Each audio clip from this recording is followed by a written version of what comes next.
All right, everyone, welcome to another podcast, episode 3 of 2 Minutes to Life.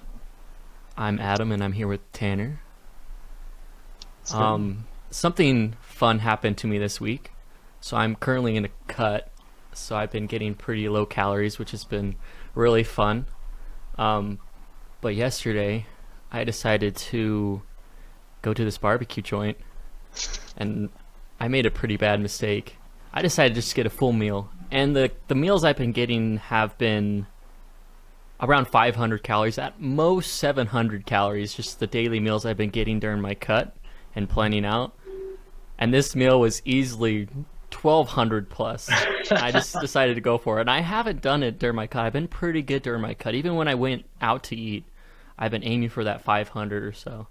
But this one, yeah, I decided just to go for it. And so I ate it, and I felt pretty full. But afterwards, I went to the gym, and I decided to deadlift. And I've never felt like throwing up, like while working out.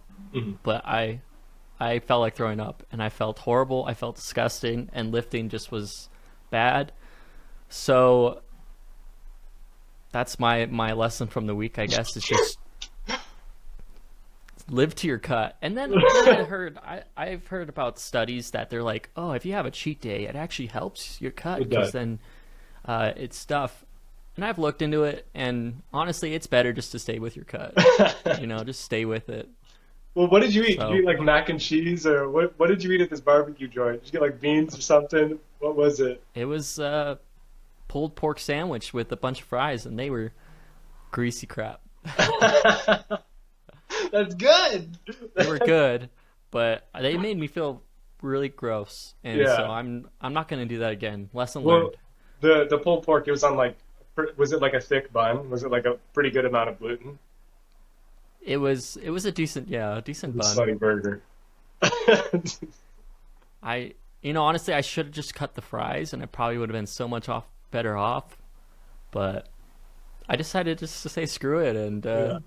I screwed myself.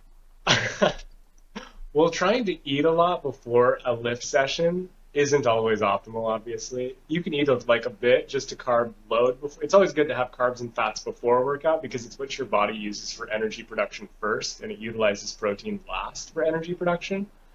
But to overload on carbs before a workout, you're definitely like, all right, it's time for night night. Yeah, it was a mistake. Yeah. That's funny.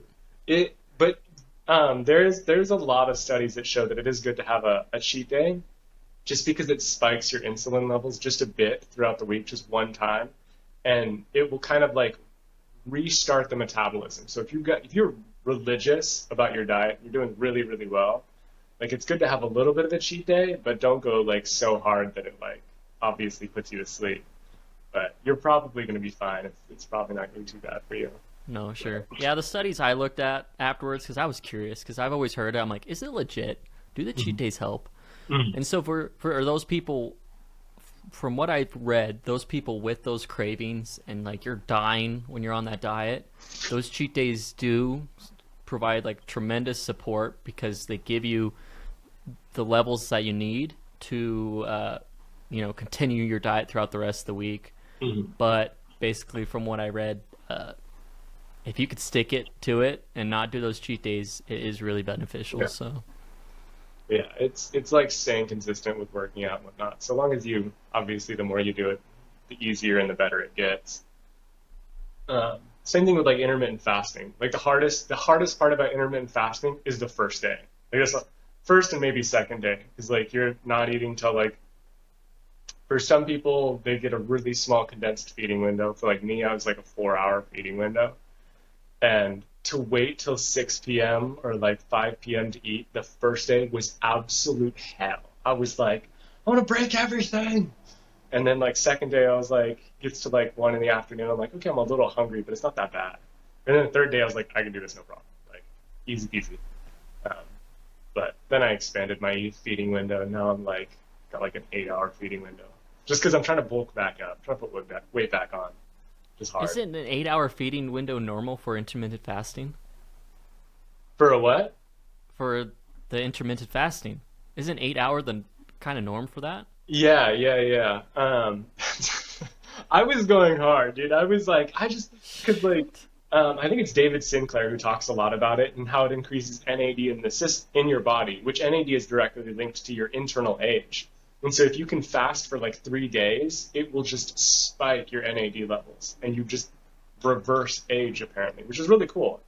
I, however, was not going to do a 3 day fast. Like I've done 24 hours before, and I was like, I'm gonna die. Like I don't want this.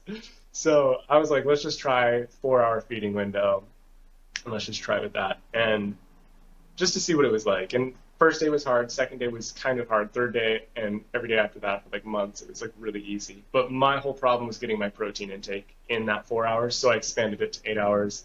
Some people do like a 10 hour feeding window. Uh, I don't really feel like you're fasting with like 14 hours of not eating and then you're, you know, feasting for 10 hours, whatever. Yeah, it's But not too hard. yeah, that's not difficult. That's like skipping breakfast, which is fine. It works for some people. It's great. But I'm not trying to lose weight now. I'm trying to put weight back on. So, but yeah, getting your getting your carb overload from the barbecue. Probably, you don't know. It maybe did some good for you. You never know. You It never was know. definitely a lesson. I Yeah. mean, I don't want to do that again, but Oh, that's good. That's good. it's interesting because like normally I could eat a meal like that, no problem. Mhm. Like several meals like that maybe, but I've just accustomed so much to my cut, these small meals that when I Mhm. actually overdo it, it kills me. I feel Yeah. like trash. Well, eating a lot like that before a workout. I feel like eating even a lot of meat before a workout. That's what I did yesterday. Is before my workout yesterday, I ate one of my meal preps, which I shouldn't have done because there's a whole pound of beef in a single one of my meal preps, which is a lot of beef. And but I was like, yo, I'm gonna go work out, whatever, get some protein in, and like I started getting like mad acid reflux in the gym. I was like, ugh, this is uncomfortable. Like this isn't right. And so, because typically I'll do like oatmeal or oatmeal with peanut butter and then like blueberries or something like that before, like 2 hours before I go to the gym, just for like that perfect amount of carbs and some fats and then a little bit of protein. It's like my optimal pre-gym meal 2 hours beforehand. It's like my go-to for the last like year and a half. But yesterday I was like really hungry. I was like, let's just do a meal prep. And then I was like, this isn't this isn't optimal. I'm not doing that again. But I couldn't imagine like a whole barbecue like you shit in your pants, bro. Trying to I mean, deadlift. it kind of goes back to the discussion we had last episode was just it was pleasurable in that moment. It was nice. Yeah, Long term, it wasn't nice. It was painful. is the input Consequences. output, input Uh, output, input back out. That's funny. That's good though. What's up real quick? Didn't we get a? I feel like we got. Yeah, we had a question this last week. Somebody, let's pull that up real quick. See what they want. yeah, here, let's see. We got a question. So we're going to answer it on here. So here's how the question goes. I had a question. I work in extremely hot weather and I drink around 2 gallons a day, referring to water. Is that too much?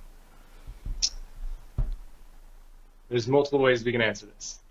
um, it's all 2 gallons. If you're working outside, um, is probably optimal. And it also depends on your body, how much you like relieve yourself of the water that you're taking in, and how much salt. So, according to Harvard, the recommended intake of water for men is at least 15 cups of water a day, and that's just 1 gallon. That's a little under 1 gallon. And then for women, it's 11 cups of water.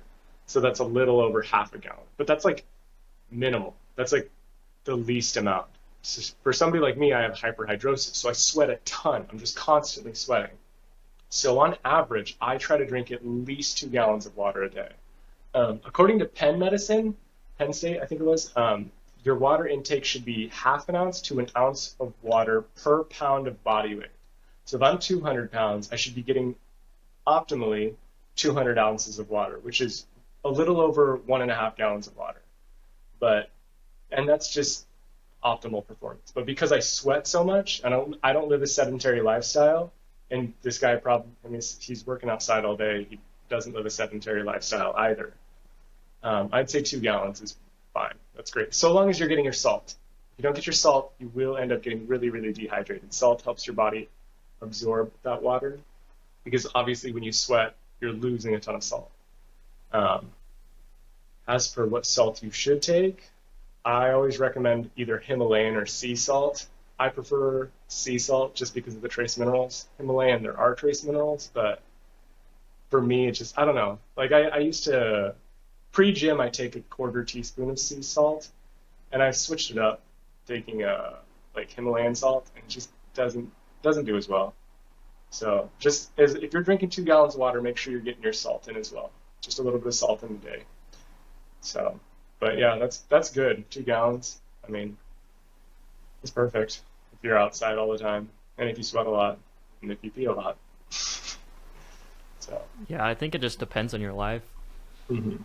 Like, yeah, when I was living in Brazil, I would drink probably well over that because just it just be over 100 degrees. I'd be walking it all day long. Mhm. So as long And as you're drinking it throughout the day, getting your electrolytes in, not drinking it all in one sitting, I mean, you won't overdo your kidneys or anything like that, and you'll be mhm. good. Yeah, and I mean, how much did you weigh when you were in Brazil? Probably 150.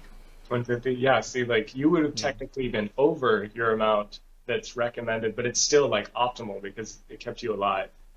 Because you do lose a lot when you're out in the sun and you're like in the heat moving around. But as for a sedentary lifestyle, it's at least 15 cups for men and 11 cups for women. That's just if you're not doing anything, you're just chilling.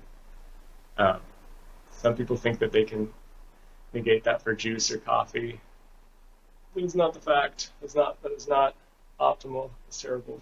Yeah, that's an important thing to know is just, when they say drink a gallon a day, that's just water, That's not mixing your water with anything else. That's just water that Yeah, you got to drink on top of everything else you're drinking. yeah, yeah. Because like coffee it's a diuretic, so it will dehydrate you. It will make you relieve yourself. Um, 'Cause, like there was a time when I was drinking probably 4 to 8, probably like 8 cups of coffee a day. Now I'm down to like 2 to 4 a day, and it does dehydrate you. It like curbs your hungers, curbs your thirst a little bit, but you still have to be getting your water in. I had a funny story I wanted to share with you. Because I've been looking up a bunch of studies. Well, Adam and I we've been sending a ton of different studies back and forth to each other. Um, and so I used to take this pre-workout. It's called Nitroflex. And when I was on it, I was putting on an insane amount of weight, like an amazing amount of muscle, like an amazing amount of muscle. But there was a lot of other things that I noticed. So my ability to heal was like exponentially faster. So I would get a cut and it would be gone the next day. And I was like, oh, this is weird. I feel like Wolverine, It's cool. And it had a natural test booster in it, which was boron. And the recommended daily intake of boron is 3 to 6 milligrams. That's it. Just 3 to 6, okay? And I was looking at the study on boron, and it's like this super trace mineral. It's like the trace mineral of all trace minerals. And I'm just going to read some of the benefits of boron really quick. So, the trace mineral boron this is from the National Library of Medicine. Very reliable source. They have a ton of studies. You can go there and find a bunch of different studies on literally anything you want. But I'll read this really quick. So, boron has been proven to be an important trace mineral because number one, it is essential for the growth and maintenance of bone. Two, greatly improves wound healing. Three, beneficially impacts the body's use of estrogen, testosterone, and vitamin D. Four, boosts magnesium absorption. Five, reduces levels of inflammatory biomarkers such as high sensitivity C-reactive protein and tumor necrosis factor. Six, raises levels of antioxidant enzymes such as superoxidative dismutase and 7 protects against pesticide-induced oxidative stress and heavy metal toxicity. And then 8 improves the brain's electrical activity, cognitive performance, and short-term memory. And then 9 influences the formation and activity of key biomolecules such as SAMe and NAD+, which are both linked to your internal age. I didn't know this. I had no clue that boron was like this incredible. So this is the funny thing is like at this time when I was taking Nitroflex, all of my friends thought I was on steroids. Like, dude, you're putting on so much weight so fast. Like I went from 225 on squat to 455 in 3 months. Like I was moving quickly. I went from, I think it was 65 pounds on each arm incline press to 105 pounds in like 4 months on each arm. And I was feeling like top of the fucking world. And so I was looking at this study this last week about boron, and I was like, wait, I'm pretty sure that pre-workout had boron in it.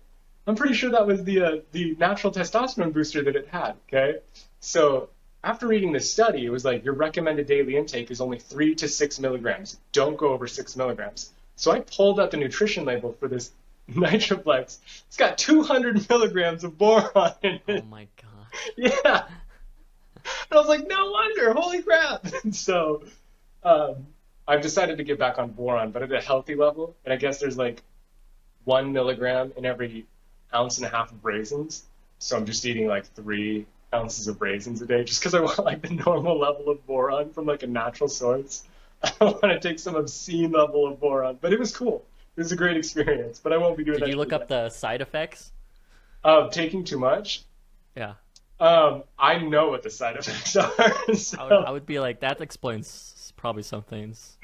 So when I was on it, this is another funny thing. So when I was on that pre-workout, there were negative side effects. So I always told people, I'm like, yeah, you should take this, but fair warning, the 6 hours, so you're going to take it for 6 hours, you're going to feel on top of the world. Like you feel amazing. But after that 6 hours, your life's hell. Your life sucks. Like it's the worst. You're depressed. You're mad at everything. Like it was the worst. And I had this rule for the time that I was on it. I was like, all right, every argument that I get into, so long as it's within 48 hours of me taking this pre-workout, is my fault. So if I get an argument within 48 hours of taking this pre-workout, it's my fault.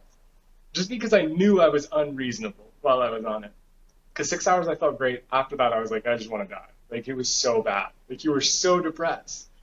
And so I don't take that pre-workout anymore. It's great. It was awesome. But I always give people like the advice when they do take it, like, hey, by the way, it makes you a little emotional. Like, it's great when you're on it. You feel amazing. But then afterwards, you might not feel as great. Not trying to slander anybody or any business. It's an amazing pre-workout. I was on it for like 11 months. But then I stopped. I was like, nope, I need to take a break from this. Do you take pre-workouts right now? I'm currently taking just the Optimum Nutrition amino acid drinks. Okay. Those have been good. amazing. I've been loving those. Yeah. But they don't have they barely have anything. They just have sodium and caffeine pretty much. Yeah. But, And it's like natural and amino caffeine. acids, but Yeah. That's basically your branched chain amino acids. It just completes a bunch of amino acids in the body and gives you a bunch of available energy, which is great. Those are really, really good. I'm currently on a pre-workout. It's hard for me because there's a lot that I want in a pre-workout, and 90% of them out there don't have like half the shit that I want in a pre-workout. Like they don't have nearly anything. So the pre-workouts that do have everything that I want, they cost like $80 to $90. And I'm like, there's only 20 servings, but I only take half servings. I never do full servings of them because the scoop is the size of a protein scoop. Like it's a massive scoop. It's a lot. It's a lot of stuff. yeah. But so I do take pre-workout, but not a lot, just because it's hard to get the ones that I want with everything that I like to take: the citrulline, the creatine, the beta-alanine, niacin, all of it, like all the good stuff. So. Yeah, like don't get me wrong, like caffeine can be great for a workout and stuff, but I think if you could do it without it, I mean, caffeine, you could become dependent on it. I mean, I know someone that they drink caffeine they take pre-workout every day before the workout, and they're not, not a light pre-workout like Yeah. 500 milligrams of caffeine type of deal every day. And I'm like, that's Yeah. not good. The pre-workout I take right now, it's 300 milligrams a serving, but I've never done a full scoop. I only do half scoops. I don't even think I've ever done a three-quarter scoop, so I only do about 150 milligrams, which if you're taking the optimum nutrition ones, I think it's like 120 to like 150 milligrams of caffeine. It's not a lot, but the Nitroflex that I was on, that was 380 milligrams. That was like, let's go. That was a rough time. I feel like a heart attack. Oh, shit. I actually was going to talk about a study that I found about caffeine. So, according to the National Institute of Health, um, there is a positive correlation between caffeine usage and testosterone. I was worried about this last week because I'm drinking coffee and I also take pre-workout in the day. And I was like, I'm wondering if this is like, double dipping in a dangerous thing. But according to the study, there was a positive effect caffeine has on testosterone at about 6 cups of coffee a day. That's what they had these people, which is a lot of coffee. That's a ton of coffee. That's like, it's too much in my opinion. But Yeah. that's when they saw like the maximum benefits of caffeine to testosterone. But we'll post that later for people to see. I would not recommend doing 6 cups. You're going to damage your adrenal glands and your heart. Your body can only take so much. That's But a lot of caffeine. for the people out there who do drink caffeine, don't worry, you're okay. It's good for you in moderation. Don't be squeezing your adrenal glands into a raisin. It's not worth it. Because there are negative side effects of taking caffeine too long. I think a lot of people know that. They go too long on caffeine and then they try to quit. They're like, why do I have headaches? Which sucks. But Yeah. I love my coffee. I'll never give it up. So I guess one thing I wanted to bring up talking about nutrition is something I've been researching this week: fenugreek. Aha. So yeah, I was just told about this. I never knew about it. So I was told it increases testosterone. So I'm like, okay, I'm gonna look into this. And luckily, there were studies. I mean, there's a lot of things that people say, and they're like, uh, "This thing increases your testosterone," and then you look into it, and there's like zero studies. You're like, well, Yeah. how do you know? How do you know? Mhm. But fenugreek has some good studies on it. I've been looking into. And one of the main two things that I really enjoyed that fenugreek does for you is it lowers your body fat or helps you maintain a low body fat, and it does increase your testosterone. So, like ashwagandha, uh, fenugreek does those positive things for you. So, I haven't yet started it, but I'm excited to start it. I think it'll be good in a journey. These natural testosterone boosters, I think, are some really cool things. Mhm. And they just make testosterone in the body more like bioavailable essentially. So they increase like total testosterone as well as free testosterone. Um, which yeah, I was looking at the study that you sent me on fenugreek because I had no clue, and I thought that like you had said, because a lot of people are like, oh, this is great for your testosterone, and then you like look it up and you're like, bro, there's no science yet. There's barely any science. You can't tell me this, but there was a lot of science on fenugreek for quite some time. So they've been doing a lot of studies since 2011. I found a really good one, and I think there was another one in 2005. But according to the study from the National Institute of Health, they showed a significant increase in testosterone levels after 10 hours of fenugreek supplementation. Ashwagandha was an 8 week. They saw increase after 8 weeks. So fenugreek is literally instant. Like it hits the bloodstream like instantly, and there's an immediate increase in testosterone. So I'm curious if you're going to be getting on that this week. I would really like to hear your experience after a week, just what it's like, because it's going to be like immediate. There's a lot. I think uh, there was a total of 6 studies. I think I read 4 of them, and all 4 that I read had amazing results on testosterone. So, and the first one that I read was that they had just seen an increase after 10 hours, which I was like, that's crazy. Typically, it's like Dang. 8 weeks, sometimes 6 weeks, 10 weeks, 12 weeks, but 10 hours, that's insane. So I'm excited to hear your like just anecdotal experience on fenugreek. Yeah, Have I'll you get already it here in bought it? 2 days, so I'll Wait, be what? taking it. I'm getting it here in 2 days. It should be arriving at my house, so I'll be on it for 5 days by the time we record next, so I could Shoot, give updates, it's gonna be see if I'm exciting. still alive. I Just- am curious though, like one thing I thought would be really interesting is if I'm on ashwagandha right now.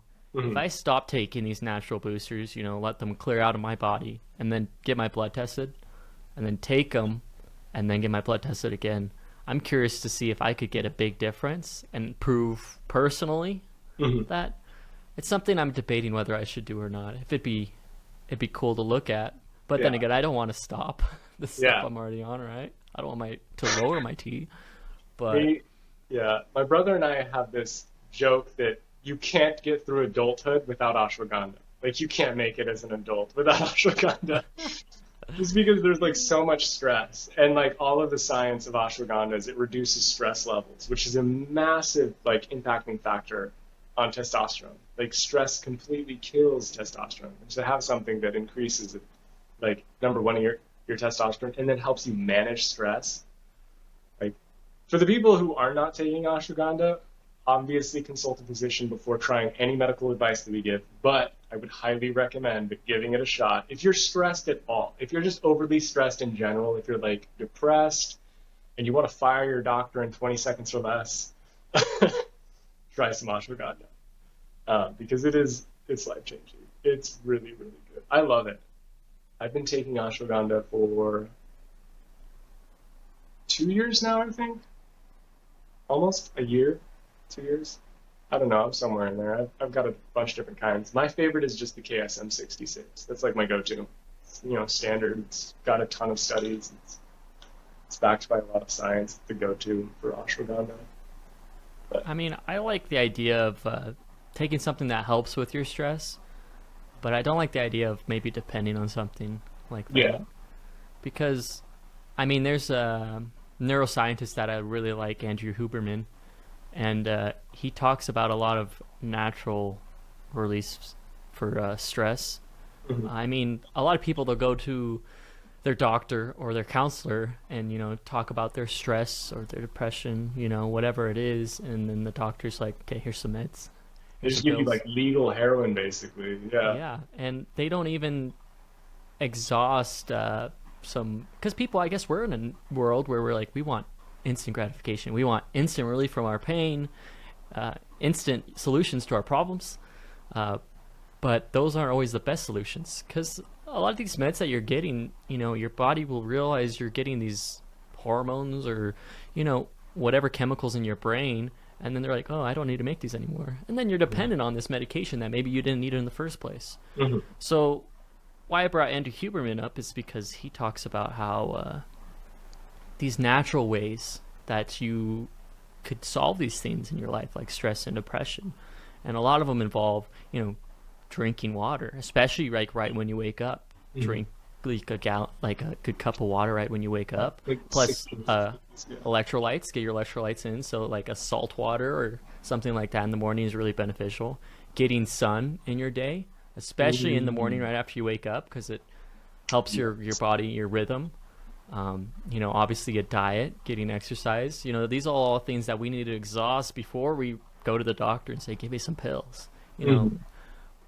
You're so I even, think, yeah. yeah, a lot of times we rely on the medications, but we need to look towards exhausting the natural remedies first. Mhm. Yeah. Even remember the power stance I was talking about, Hmm. which I got that from, what was his name? He was talking about, it was a Harvard study that was done. He wrote the book Unshakable.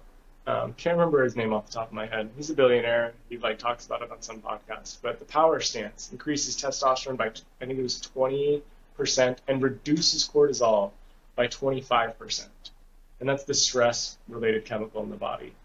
And to be able to reduce it by a quarter just by standing a specific way for 120 seconds, just 2 minutes, to be able to reduce it by a quarter, just demolish your stress, a quarter of your stress. I found that in just the week that I was doing the power stance.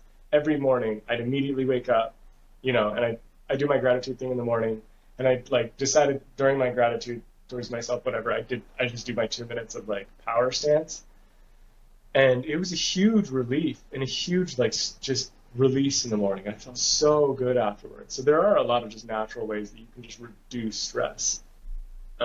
But like there's also a lot of different life factors that can increase stress, obviously. So like moving, True.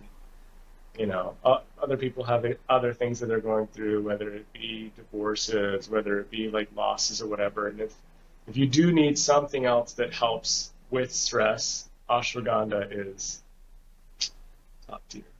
It's one of those things. I'm not saying it's wrong, No, especially when yeah, it yeah, comes to these natural things that you're taking, it's not horrible, yeah. but I'm just saying, exhausting these natural things. Try And try natural things before you go to antidepressants and sure. stuff like that. That's, and I'm no doctor. I'm just saying that I would implore people to I try would the say natural. 99% of the time, if you focus on these natural health things, it will Mhm. solve your problems. Well, yeah, and this, But yeah, like one thing that I find interesting is, and one question I've always had is, why don't people do what they know they should be doing?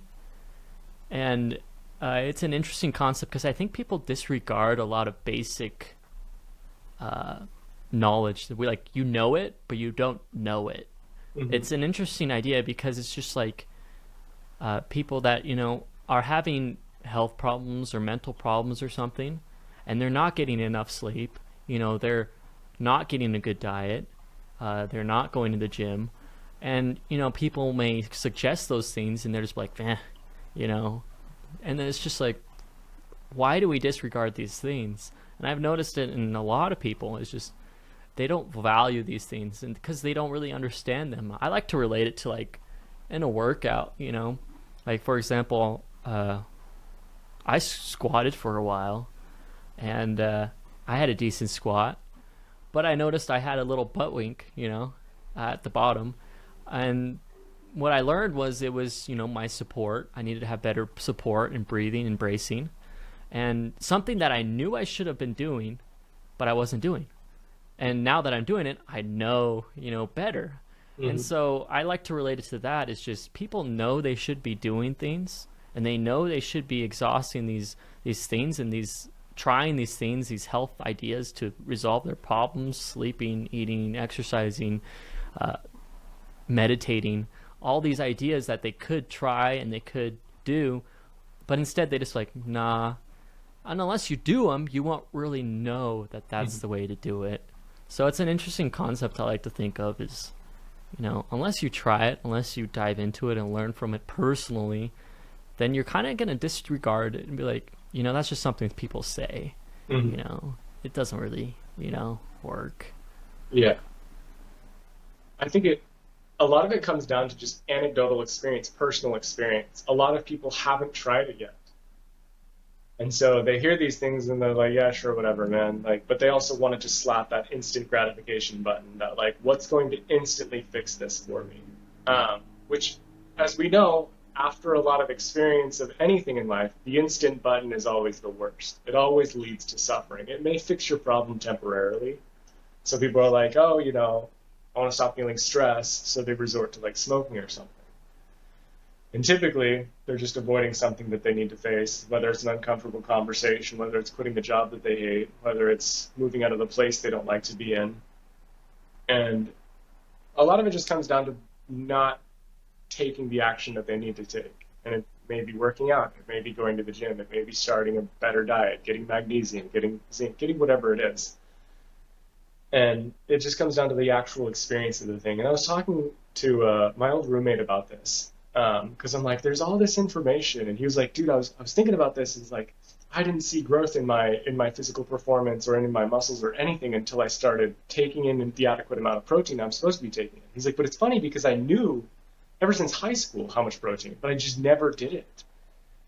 And he's like, it's crazy because like people always told me like a gram of protein per pound of body weight. He's like, I knew this, but I never did it until like recently. And he's like, now I'm seeing the growth. And I'm like, dude, it just comes down to like trying the thing and actually knowing. Because you can know a thing, but you don't actually know the thing until you do the thing. So it's like, oh, I know creatine helps, but I don't actually take creatine, so I don't know it helps. Like, oh yeah, apparently creatine will help with that, but I don't know it helps because I haven't actually done it. And I think a lot of it comes down to actually knowing these things because we get told all of this information and our body tries to remove information as fast as possible unless there's an immediate value to it, unless it is actually going to help us and we can assign value to it quickly and utilize it, our brain's just going to like let it go. It's just going to come in and just let it go. Cool, whatever. Somebody told me this. I don't know if it actually works. But until you actually utilize it and know, like personally, people just don't know. They genuinely don't freaking know. And I was telling them about this. Is the sad thing is a lot of the people in life nowadays, they just don't know. They just do what they've normally done or what their parents have told them to do. Like if I had stuck with what my mother tried to feed me as a kid, like I would be in a terrible position physically. But because I fought against that and I was like, no, I'm going to do things this way. My trainer told me this way. I had three trainers my senior year in high school. I had three physical trainers that were just like, this is what you should do. And my mother was like, no, they're all crazy. And I'm like, this guy just won three competitions. This dude looks great. This dude looks great. Like, they all look phenomenal. I would rather do whatever they're doing and try it, even if it sounds outrageous. Like the 8 to 12 eggs a day, I was like, frick it, let's just try it. And I saw amazing results. I'm like, this is what I wanted. And but if I had stuck with what my parents had told me, the limited information that they had, I would be in a horrible position physically, a horrible position physically. And it's just because people don't know. They genuinely just don't. And it's not their fault. It's more of just the system's fault that didn't educate them. I say this all the time. Everybody's health teacher, not everybody's, but at least my health teacher and all of my friends' health teacher was just a gym teacher that taught the class for the extra $80 or the extra like credit on their like resume or whatever. And all they told you to do was pull out the health book, turn to page 49, fill out the questionnaire on a piece of paper, turn that in, keep following them to like a 30% in the classroom. They didn't teach them anything. So a lot of people are like, oh yeah, I think that like it's, a gram of protein per like pound of body weight. And you ask them like, how much do you weigh? And they're like, 180 pounds. It's like, how many grams of protein are you taking a day? And they're like, I don't know, like 40. It's like, well, there's your problem right there. Like, you want to grow? And One they're of my like, yeah, meals. but I'm just, bring it. It's like, there's the science. Try it. So, Yeah. I feel like unless you see the outcomes of your actions, you're unlikely to continue those actions. mhm, And unfortunately, with the instant gratification world we live in, you're unlikely to wait for the outcome. mhm, I can relate it to, I lived in a apartment with like 11 other dudes for several years. And the cool thing is I set up a home gym there. And a lot of them were like, yeah, and they were motivating me to get that home gym. And they're like, yeah, I'm going to work out with you. And just to see the guys come and go of like they'll work out a day and then they'll never work out again. And then you'll get the mhm, guys that'll work out a week and they'll never work out again. And to see the guys actually commit, it was rare. I never saw it. And it turned out like a lot of those guys ended up despising me for having that gym in the apartment when they were motivating me to get it. And it's an interesting idea is just unless you wait and have the patience to wait through the process and see the results of your continuous actions, you're unlikely to continue those actions mhm, and even maybe despise them and deny them because you were unable to get those results that you thought you deserved. mhm. It's an interesting idea. And see, that's the thing is like, just personally speaking, when we started lifting in eighth grade together, because that's when we started training, I didn't see results until my senior year in high school. It took me 4 years to see results. Like, and my freshman year, I was working out for 3 hours a day just to try to get a six pack. I was like, I just want a six pack. I remember we were doing hundreds upon hundreds of reps of ab workouts, and we were trying everything. And we were doing a lot of things wrong when it came to our diet. But it took repetitive failure to actually figure it out and actually see results. And it doesn't happen immediately. Like unless you've got great trainers and you follow, a lot of their diet, nutrition, like right off the bat, It's going to take repetitive failure. It's going to take a long time. I didn't see results for 4 years of training. 4 years of training before I saw any results. I lost weight. Yeah, I stayed thin. People can say that was results, but muscle structure wise, there was barely any development for 4 years. And it was really, really disheartening, but I wasn't going to give up because my brother had a six pack and I wanted one. I was like, I'm getting that. Whatever it takes. I don't care if it takes me 10 years, I'm getting it. And some, like you said, like people will try for a day, a week. It's like, who's actually willing to try for 4 years before they see results? Not many people. Well, you got to look at, I don't want to demotivate people, but why didn't you see results for 4 years? Like, what were you doing? Were you doing something wrong? So this is the thing is I wasn't number one. That's a great topic. The reason I wasn't seeing results is I wasn't on top of my diet. I was not on top of my diet. And they say when it comes to training, when it comes to the physique you want, it's 80% diet and 20% training. And there's nothing more true in my life. Like there has been nothing more true in my entire life. Like I can maintain a great physique working out once a week if I wanted to, as long as I keep my diet optimal. If I sacrificed my diet and I were training only once a week, my physique would go to absolute shit. And I personal testament of this. There's been times in my life where 6 months I was only working out for once a week. And people are like, how are you staying in great shape? And I'm like, I just keep my diet. Like I stay on top of that. And so for the 4 years that I didn't see results, number one, I wasn't on top of my protein intake. I was not paying attention and not on top of my protein intake. And I didn't see results until I hit that protein intake, until my trainer at the time was like, hey, you're 100 and like, I think it was 180 pounds at the time. And I was like, I want to get to 200. He's like, eat 200 grams of protein a day. And I was like, okay, like I'll do it. You look great. So let's try it, you know? And I did. And I immediately started seeing results. And I was like, this is interesting. But I was like tired a lot. And he was like, make sure you're drinking your water. And I'm like, okay. And then it was like came down to like my salt and my macronutrients. But the reason I didn't see results was number one, my diet was crap. I was eating Pop-Tarts, ramen noodles. Like you remember, like in high school, we didn't give a damn about what we were eating. We were walking to Maverick and drinking a Monster and eating 3 freaking Twix bars and Heath bars and Three Musketeers, getting that like 3 for $4 deal. And those were our meals. I mean, that's what we ate because we didn't know. But it wasn't until I attacked the diet that I saw results in an incredibly short amount of time. And I've actually tested this with people. So I had this good friend named Jimmy. And when I first met him in the gym, he was 17 years old.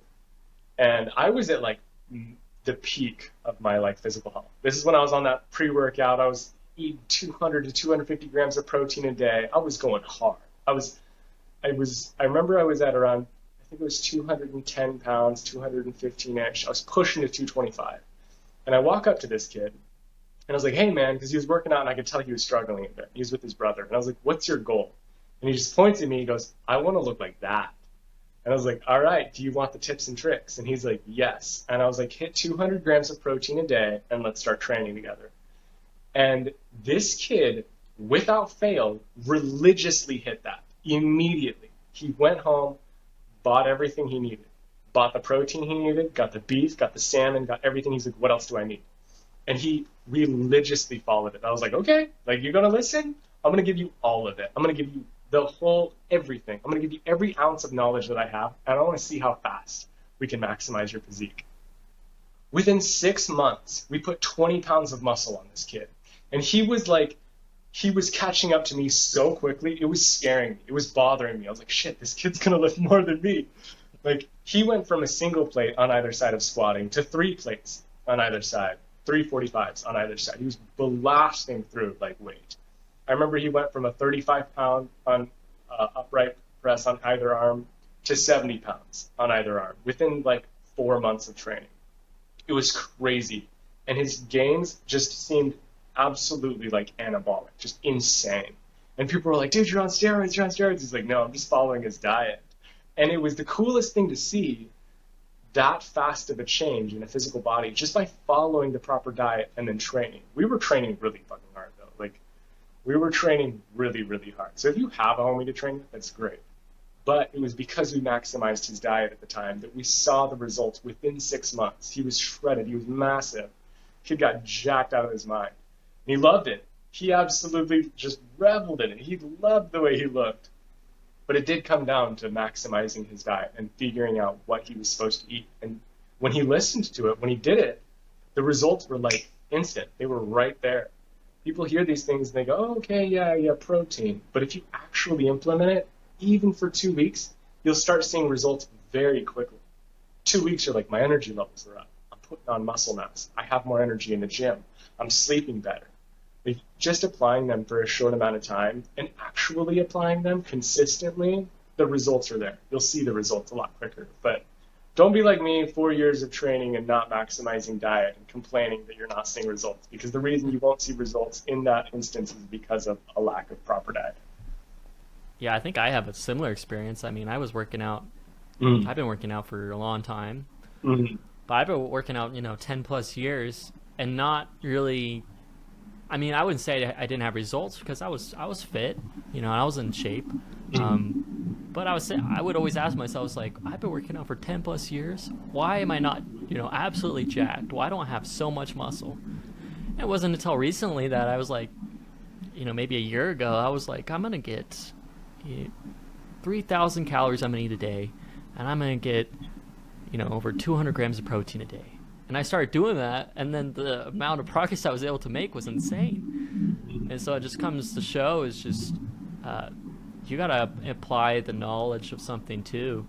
I mean, if you say, I want to be in shape, and you just go to the gym and start working out, and you start kind of do that blindly, it may not bring the results you want, and you may end up, being 4 years before you actually, because you need to dive into both ends of it. You need to go into it and have patience, but you need to be studying it. If you like, I want to have a more calm life, I want to meditate, and so you just go sit down in a forest and you just sit there for half an hour, and a few days, then you're over it. It's not working because you need to study, you need to dive into it, you need to learn how to do it. What are the tips and tricks? Because I feel like with anything, like working out, meditation, say you want to better your sleep, there's so many things you could dive into, anything, little things that you could do to help yourself. And you have to study it, you have to educate it, you got to find mentors, inspiration, sources, you got to, and that's the only way you're going to be able to grow. You can't just rely on yourself. You got to find other people that will help you. Mm. I think mentors is a huge thing. Pick the people that you really, really like. That was me. I looked at a couple of people, I'm like, they've got great physiques. And I asked them, I'm like, what are you doing? How do you look this way? And they would give me the information. A lot of people, they do this in the gym. They go up to the dude who's really big. They're like, what are you taking? How are you so big? And they're like, get your protein. And they're like, oh, cool, whatever. And they just let that pass. But if you want to look like somebody, pick the person, ask them what they're doing. Or do you want a specific success? Say somebody's making 100 million. You're like, I want to make 100 million. What are you doing? Ask them the questions, implement the process. It's very simple. And this is another thing, is people will be like, oh, well, my mom said that I shouldn't be, or I should be drinking such and such, or I should be eating this. And it's like, okay, what does your mom look like? And they're like, well, and it's like, does she look like the optimal physique that you want? Not to disrespect your mother, but does she have the optimal physique that you want? And they're like, no. It's like, okay, then why are you listening to her? It's like, well, it's my only source of, my reference point. Well, pick somebody else. I'm sorry, but well, what about your father? Did they look like what you want? No, he doesn't either. Then are they a good reference source? No. So pick the things you want to look like, the performance you want to achieve, and follow their advice. Don't be following the advice of people that you don't want to look like. This is a huge thing in the gym that you hear, especially amongst the young people, like, oh, well, my mom or my dad. And it's like, okay, what do they look like right now? Like, well, they're not right now. But before, in high school or in college, it's like, I don't care what they look like in college. I don't care what they looked like in high school. How are they right now? What's their physique like right now? Is it optimal? Is it max performance? No. Okay, then don't listen to their advice. I'm sorry, but health experts, if they're an actual health expert, they will exhibit that genetic expression for the entirety of their life, and they will do everything in their power to maximize their genetic potential for the remainder of their life. Doesn't matter if they're training once a week, doesn't matter if they're training all week. If they know what they're doing, their body will present it. Their physical expression will present it. And it just comes down to like, who do you want to look like? And if it's not your mother, if it's not your father, find somebody else. And find a lot of people. Don't just pick one. Pick up to 5 people and cross-reference things that you're learning. I like this person's physique, I like this person's physique, this person, and this person. I want to look like somewhere in between these people. Here's all of the information that they're giving me, and start dissecting it all. Start writing it down. Be like, okay, I should be eating this much protein, and this many carbs, and this much fats, and I should be optimizing these things. But do not take advice from people that do not have an optimal genetic expression and they have not been treating their bodies well, because they don't know what they're talking about. And I'll say that straight up to anybody who's like, oh, well, I was told. And it's like, first of all, you don't look like the way I want to look, so I'm not taking any of your advice. And not to be a dick, it's just straightforward. I don't want to look like that person, so I'm not going to take their advice, because obviously their advice isn't working. And Yeah. not to be a dick, but this is just plain and simple. I like to think of it as there's two ways you learn in life. One is you learn from your personal experiences, or two, you learn from what someone tells you, or from other sources. But I feel like if you're able to find someone that does those both, they've learned something from somewhere else, they applied those things, and now they have the perfect knowledge of, well, I wouldn't say perfect knowledge, but they have a good understanding of those things. Those are the mentors you should be looking for, because they actually hear things and they actually apply them. Because it's not saying that someone doesn't know something because they heard it from somewhere else or got it from a different source, but they don't understand it as well as those who've applied it into their lives and are practicing it. Because those type of people are the people you need to look for, because they're experiencing the results. You want to find mentors who have the successes that you want to have, and those are the people you need to look for, is the people that know what they're doing and are always looking to improve what they're doing from other sources as well, and then applying those things and continually growing. I think that's the best way to grow. And you personally apply that principle as well. You hear something and you practice it, and then you hear something else and you practice it. You just keep building up like that, like a building block. So Yeah. That's also why I think it's important to have at least 5 mentors, because then you can cross-reference things. Because I had a trainer when I was 17. He was like, yeah, I'm taking this. I can't remember what he said it was, but it just sounded sketchy. And I was like, let's cross-reference to my other 4 trainers. And they were like, don't touch it. Don't touch it. I can't remember. It was some dragon something. I can't remember what it was called. But he's like, yeah, take this. Like, you'll see gains real quick. And I was like, yeah, cross-reference. And I cross-referenced with a couple of my other trainers, and they were like, it's going to destroy your testosterone for the rest of your life. And I was like, okay, I won't touch it. So it's good to have multiple reference sources. Don't just listen to one person. Pick a couple people. And the information they give you, write it all down, cross-reference, and do your research. And then start applying. Don't just start applying everything you hear. Because some people will have ways that they got somewhere by slapping that instant gratification button. And you'd be like, he's got great growth. But is that optimal? I know that there's a lot of things going around right now. For years, it was like, I know recently, a couple years before, it was like SARMs. A lot of guys were taking SARMs. And I had a buddy who was like, yeah, you should take it, you should take it. And I'm like, there's not enough information out there yet. I can't find any studies. Because for me, I won't put anything in my body unless there's at least 10 years of like backed studies, no adverse side effects, and even then, I won't ever do injections. I won't ever do anything like that. Number one, I hate needles. I won't put anything externally like that. I prefer to look for things that natural sources, if I can get it in a natural source, if it's a vitamin or trace mineral that's like optimal, that's been studied for 10 plus years, that's like, oh yeah, the body does need this, then I'll start like looking into it. But if it's something that's fairly new, I'm not going to trust it. I'm sorry. Like, not to be a dick, but like, I had a lot of friends who are like, yeah, SARMs, try it. And I'm like, I'm gonna wait. I'm gonna just watch what happens first. And I got to see what happened. I had a buddy who was on it for, I think, a year and a half. His gains were great. They were beautiful. And then he ran out of money. And this is a big thing about people who decide to take these like androgynous or whatever. What was it? Selective androgen receptor modulator, something. I think that's what they were called. SARMs. And he ran out of money for his SARMs.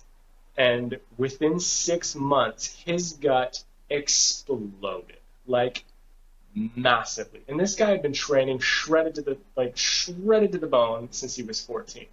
And he got on SARMs and then ran out of money, wasn't able to pay for his SARMs or whatever, and his physique went to shit. And I was like, there's my sign. I'm not taking it. I'm not touching it. And then I watched it down the line, a bunch of other guys in the gym who were taking it, and they ran out of the money for it, and their physique went to shit. And I'm like, I see, not touching it. Like, I figured it out. And there's more things right now. I know right now the big thing is peptides. Okay, I'm hearing a lot about peptides. Personally, I'm not going to touch them. I'm not saying that they're not effective. I'm not saying that at all. I'm just saying, for me, I have not seen enough studies and enough science to even touch peptides. I know that there's like natural peptides in like bone broth. Like you can buy bone broth from like Albertsons. It's just literally like spices and whatnot. Then they take the bones of cows and just boil them so that they can get like a salty broth. And that's been used for 30 plus years to cook rice for bodybuilders. And it's been studied, it's healthy. It has small amounts of like natural peptides from the bones or whatever, but they're not like injecting peptides. So like that's kind of something that I do take. I will eat bone broth. That's fine. That's something that's been used for a long time.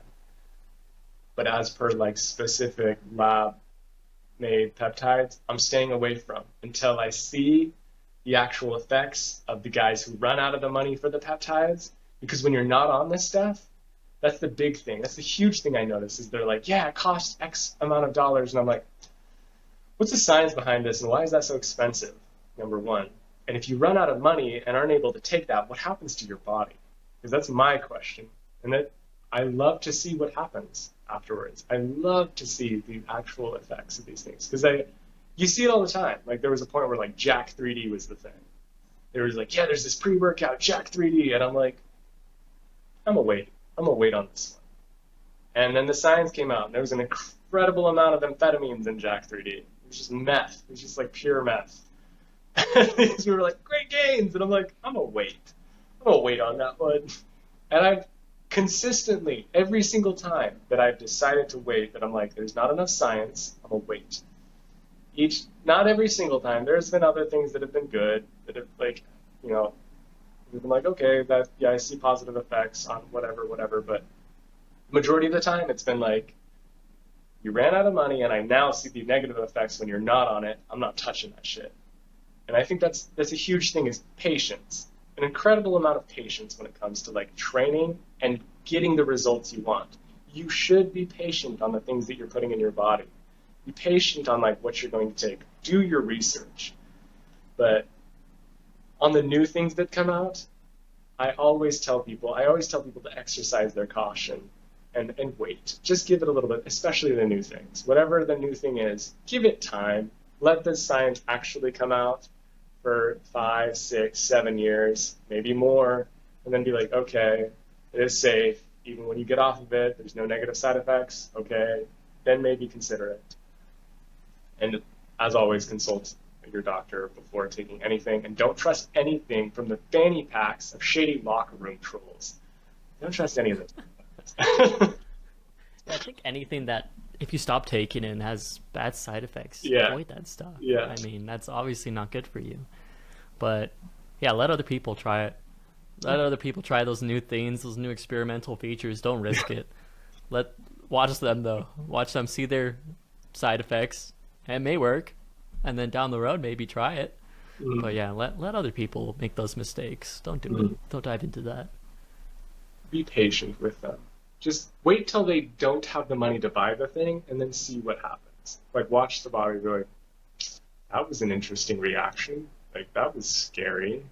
Definitely don't want to mess with that because I have been lucky with that mindset because I've had that mindset since I had one of my first 5 trainers that I ever had. Because he was like, yeah, take this. And then I cross-referenced with my other 4 trainers because I had 3 in the beginning. One of them, he was all natural for like 3 years, and then he started taking some extra crap. And he's like, yeah, take it. And I was like, I'm going to cross-reference because at the time I had 5 at that point. And I was like, what do you guys think about this? And they're like, don't touch it. It's new. Don't touch it. Wait till more science comes out. And I'm like, okay. And I stuck with that mindset for everything that started coming out. People were like, try this. It's great. I'm like, it's new. let me give it some time. Let the science settle in. And I am so grateful that I've used that for all of the different nutrients and things that I've put into my body. All of the natural things. I wait for at least 10 plus years of a back studies, back science, and I also watch it in other people first. I'm like, let's see what happens when you don't take it. Because that's a huge thing. Once you get off of it, if there's huge negative side effects, I want no part of that shit. Because there will be times in your life when you can't afford your supplements. There will be times when shit hits the fan and you can't buy your supplements. And I want to make sure that if I can get off all my, and this happens all the time when I can't buy my protein. Like there's been times in my life where just things went to shit and I can't get my 12 pounds of protein that I buy like literally every month. But I'm fine. I'm physically fine because I can eat my normal, protein in my day. My vitamins, I can sometimes I'm like, I don't want to buy all my vitamins, whatever. So I don't have to take them, and I'm fine. There's no negative side effects. Some be a little more irritable. Maybe my sleep's not the best, but my body's not going to shit. Like everything's fine.